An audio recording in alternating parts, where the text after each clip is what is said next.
nuance here, right, between your traditional ICE vehicle SUV consumer and the EV SUV consumer. What are you noticing there? Are there some insights that are driving your plans and your strategies?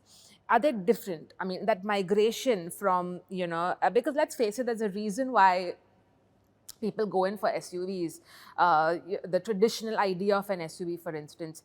What are you noticing in terms of any divergent or converging insights between these two? Yeah, so probably a little bit controversial to look at it and talk about it. I think if you go have a conversation with the customer and ask what you want in an EV, the answer is they're going to get is going to be very much rooted in their ICE experience.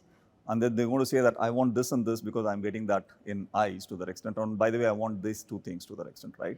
You get a little bit of an incremental answer to that extent. And that's the reason why when we do the born electric, of course, we're keeping the customer core to what we're doing, but we are truly starting to explore different dimensions. What kind of hard thumping acceleration can I give because it's an EV, which I won't be able to do with an ICE, for example, right? You go ask a customer, he's not going to tell you that to that extent, right? So I think that's what it is. We go back to the authentic SUV, yet sophisticated, and look at it, performance, design, and each of the elements I talked about earlier, and say that in each of this, what can I do differently because it's an EV? And we're able to come up with a very bold design, which you see if you see the BE05 vehicle. We put out some of the concept cars out there as well, and you'd see that.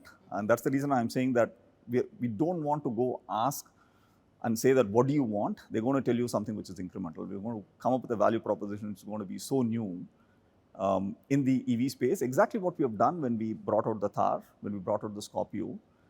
We did things which a customer wouldn't have naturally asked for.